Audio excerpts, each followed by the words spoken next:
Hello everyone, welcome back to Mindset Matters.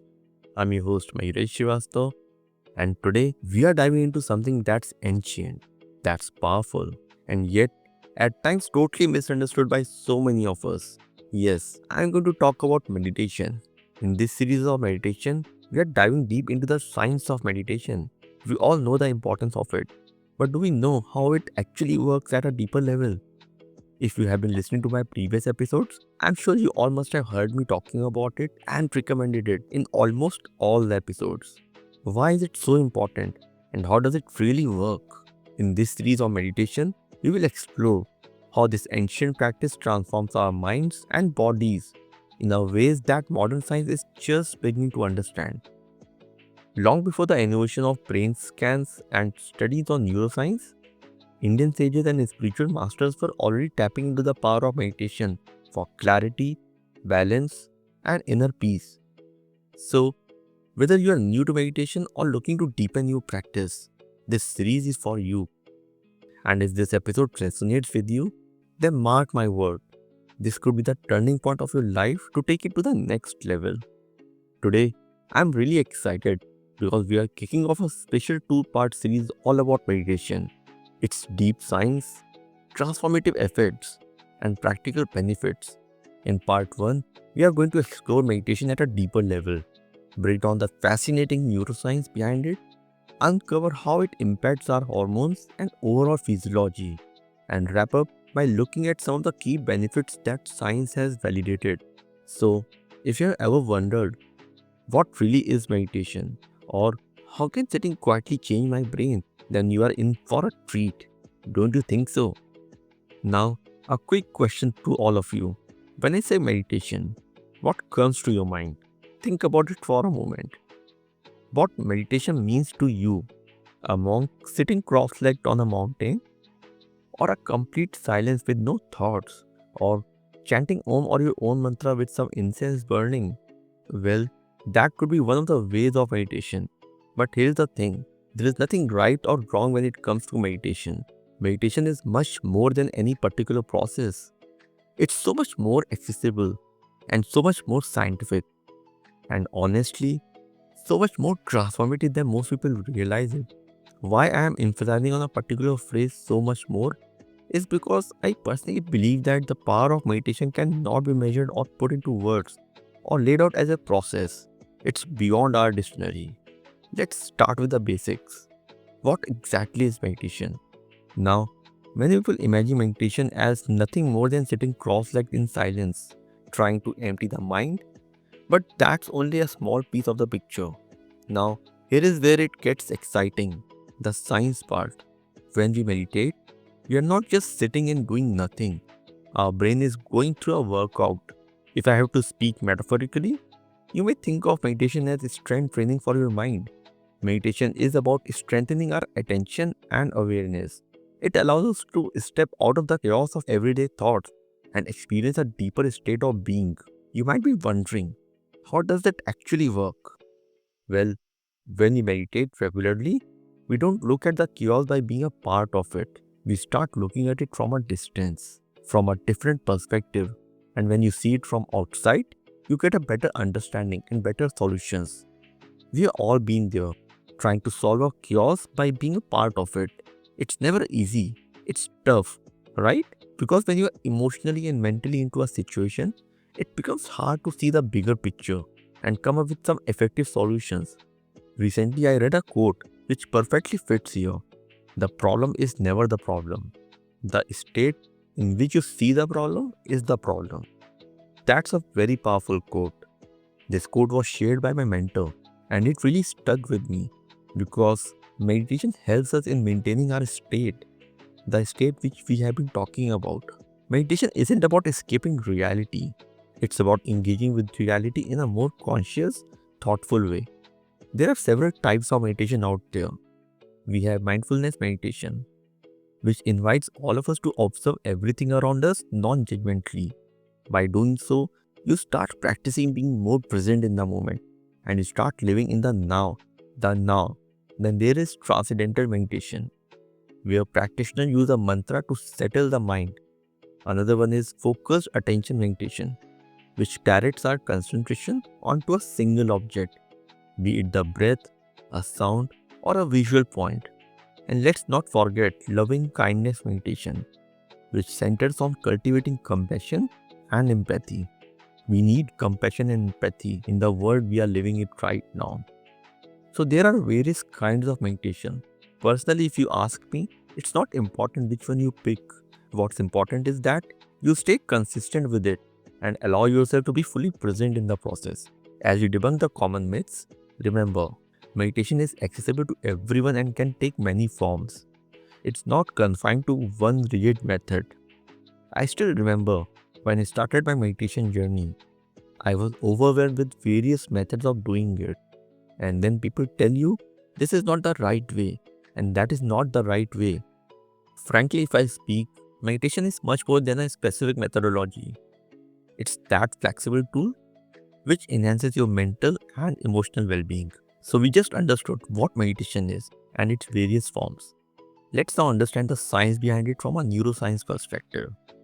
Now, let's shift gears and talk about the brain, the very command center of our bodies. Neuroscience has shown us that meditation can actually change our brain's structure through a process known as neuroplasticity.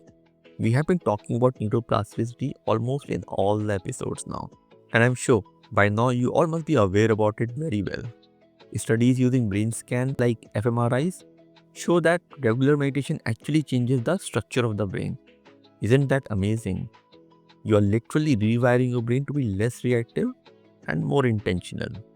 Now let's understand the science behind it from the neuroscience perspective. When we meditate, several key areas of our brain light up and adapt. Take the prefrontal cortex for instance.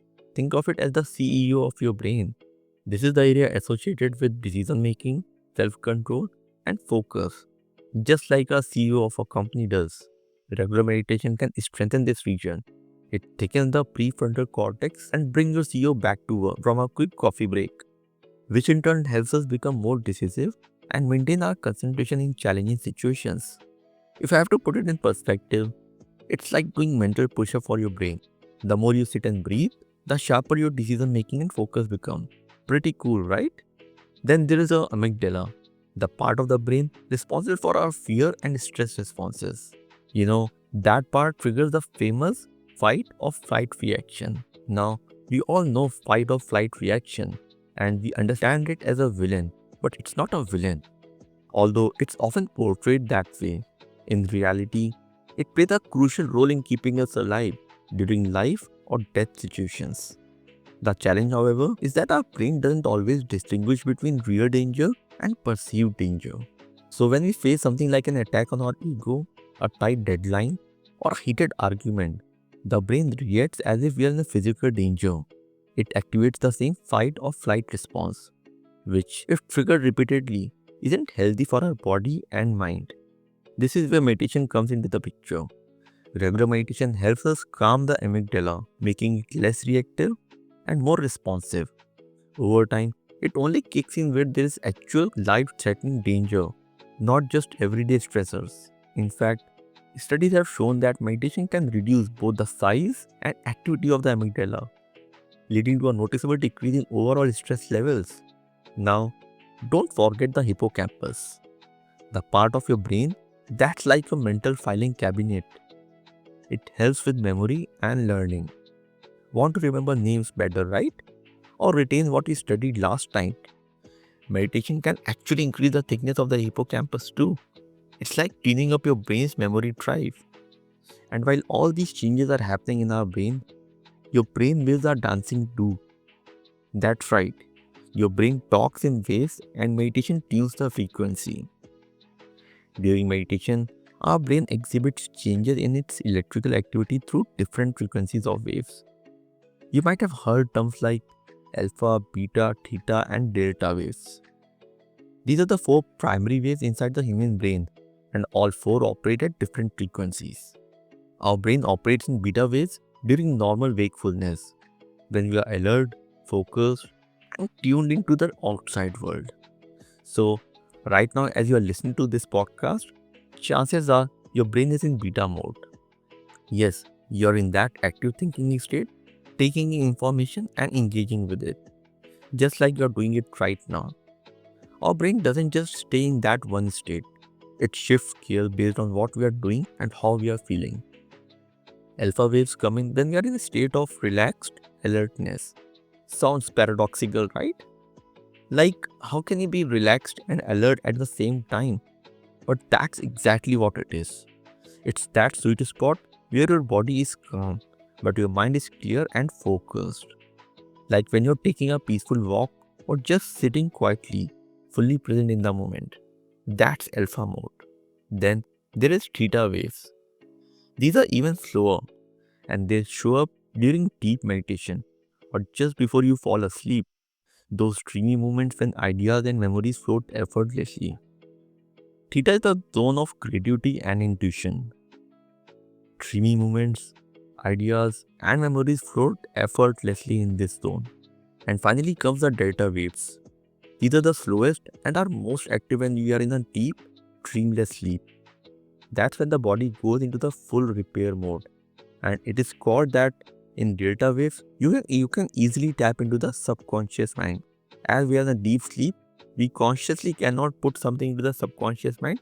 We have to practice through advanced meditation technique that you gradually move from alpha to theta and then to delta. Ancient sages can only experience this kind of zone in meditation. Otherwise, we only experience it in our dreamless sleep, in our deep sleep. So, why does this matter? Because meditation helps you shift from beta into alpha and even theta states. The more time you spend in those calmer brainwaves and the more time you spend in alpha and theta brainwave states, the more balanced, creative, and mentally refreshed you become. It's like giving your brain a mini spa session every day. We can only practice to go into beta to alpha to theta. We consciously cannot go into the mode of delta because delta is one of the most advanced way and only we can experience in dreamless sleep, right? Starting from the alpha state, your conscious mind is relaxed and your inner filters like logic and judgment are softened. This opens the door to your subconscious, as I said earlier, the part of your mind that stores belief, memories, habits, fears, creativity, intuition, etc. And as you move from alpha to theta to delta, you start accessing your subconscious at a deeper level. Tell me who wouldn't want to access the subconscious? There are immense benefits to accessing the subconscious mind. I'll dive deeper into the subconscious mind in one of my upcoming episodes. So basically, with each session of meditation, your brain is rewiring itself, calming the alarm systems, boosting focus, sharpening memory, and creating a space for clarity. Isn't that really amazing? So I'm getting the goosebumps when I'm speaking to all of you on the benefits of the meditation. Moving on from the brain to the body, let's talk about how meditation influences our hormonal and physiological systems. One of the most significant effects is the reduction of cortisol, commonly known as the stress hormone. Lower cortisol levels means less stress, which can trigger a cascade of positive changes throughout the body. This is actually connected to what I mentioned earlier about the amygdala. When you are stressed, the brain signals the release of cortisol to help you stay alert and ready to respond, like running from a real danger. But here's the thing, we don't need that stress response all the time. That's where meditation plays a powerful role. It helps regulate and reduce the cortisol levels, bringing the body back to balance. So, apart from calming down the stress response and lowering cortisols, meditation also boosts the production of some really important feel-good chemicals in our body. I'm talking about serotonin, dopamine, and oxytocin. Now, these are not just fancy medical terms. These are the mood boosters, the natural happy pills your body produces on its own. Do you know what? I recently read a very interesting quote. Brain has a pharma of its own, and the pharma world doesn't want you to know this. Isn't it really amazing that our brain in itself has everything to produce the chemical we need to cure ourselves, to heal ourselves. But the pharma world out there doesn't want us to know this. Coming back to the topic, I was talking about the serotonin, dopamine, and oxytocin. Serotonin helps stabilize your mood, and dopamine gives you that feeling of motivation and reward. And oxytocin, that's the bonding hormone.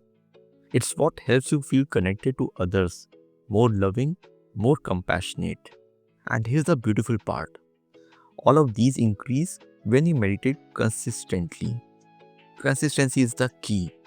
And if you want to understand more about the consistency, please listen to my previous episode where I dedicated an entire episode on consistency. So you're not just sitting quietly when you meditate. Your body is actually doing a lot of work behind the scenes. It's rewiring, it's rebalancing. It's literally creating a chemical environment where happiness and well-being become more natural to you. And that's not all. Meditation also shows up in your heart, literally. Studies have shown that regular meditation improves something called heart rate variability. That basically means your heart becomes more adaptable and resilient. Something that's really important for long-term health. It also helps in lowering blood pressure, which, as we know, is a big deal when it comes to preventing heart problems. These days, because of the lifestyle which we have, it's very much required to put some extra effort into your own well-being by doing one simple exercise, that is meditation. So when people say meditation is just about peace or silence, I always say it's way more than that. It's like a full body upgrade. Your mind calms down, your mood lifts, your heart gets healthier, and your whole system starts running more smoothly. No wonder so many doctors and scientists are now treating meditation as an essential practice, not just for mental health, but for physical health too. So far, we covered what meditation really is, the neuroscience of meditation, and we also spoke about the hormonal and physiological effects of meditation. Now, let's talk about the benefits backed by science. So, what are the tangible benefits that science has backed up? As discussed so far, meditation plays a crucial role in emotional regulation, focus, and concentration. But that's not all. Meditation has some incredible ripple effects on your brain and body that many people don't even realize it. Let's talk about creativity and problem solving for a second. When your mind is cluttered, when you're stressed or overwhelmed, it's hard to think clearly, right? But when you meditate regularly, you create this space, this mental clarity that allows new ideas to flow more easily. So, yes, meditation can literally make you more creative and help you become better at solving problems. And here is where it gets even more fascinating. Some studies have found that meditation might even slow down aging at a cellular level. I know, it sounds like a science fiction, but it's real. So how does that work? There are these tiny structures at the end of our chromosomes called telomeres. Think of them like the plastic tips at the end of your shoelaces. They protect your DNA and keep your cells stable. Over time, as we age or experience chronic stress, these telomeres start to shrink, and that's linked to aging and disease. Now, research shows that meditation can help preserve the length of these telomeres, which could mean slower aging. Isn't that wild? Just by sitting in stillness for a few minutes a day, you might be giving your body the tools to stay younger for longer. And there's one more thing I want to highlight, your immune system. Yep, in today's world, immunity has gone for a toss for almost most of us. Meditation can even strengthen your immune system. When your stress is high, your immune system weakens. But with regular meditation, your body gets better at fighting off infections and staying healthy. So, whether it's the common cold fatigue or even inflammation, meditation becomes your silent defense system. Actually, if you look at it, it's all interrelated. When you are meditating, you are actually working at the prefrontal cortex, amygdala, and hippocampus. And amygdala helps you control the cortisol level. And when your cortisol is in control, your stress is in control. And when your stress is in control, your half of the lifestyle diseases can be handled very well. So it's all very well connected like a web. Alright friends, that's a wrap for part 1. So that's the part 1 of our deep dive into meditation. We have covered a lot today, haven't we? We talked about what meditation really is. Not just sitting silently with your eyes closed, but a powerful transformative tool that rewires your brain, rebalances your hormones, and honestly, just helps you feel more you. It helps you connect with your own self. That's the real thing. Who would have thought that something so simple could have a massive impact, right? Think about it. We explored how your brain actually gets a workout during meditation. It's like taking your mind to the gym. We spoke about how stress hormones like cortisol go down while your feel good chemicals like dopamine and serotonin go up. And did you catch that part about creativity and even slowing down aging? Sounds wild, right? But science backs it up. Now, pause for a second and just imagine this. What if even just 5 or 10 minutes a day could help you feel calmer, clearer, more present, and more you? Wouldn't that be worth trying? And let me ask you this. Can you imagine the kind of life you could build if your mind was stronger, your stress was lower, and your decisions come from a place of clarity instead of chaos? That's what happens when science meets stillness. Sounds exciting, doesn't it? But here's the thing, this is just the beginning. In part 2 of the series, we are going to shift gears a bit. We'll move from understanding the science to actually applying it. Like, how do we make meditation a real practical part of our day, even if we are crazy busy? We'll also talk about those common struggles, like, I can't sit still, or my mind just keeps running in circles when I sit for meditation. Yes, we have all been there. I've also experienced the same. I'll share some easy ways to overcome those challenges. Plus, we'll do a simple 2-minute guided breathing meditation together. Nothing fancy, just something you can try and feel the shift for yourself. If you have been curious or if something in today's episode resonated with you, I promise the next part is going to be super practical, empowering, and honestly, maybe even life changing. Until then, here's a little question to reflect on. What if just a few minutes of mindfulness every day could completely change the way you live, work, and connect with others?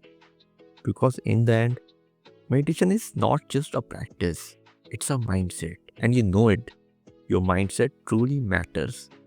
Thank you for listening for part 1 of this series, and I'll see you in part 2. Thank you.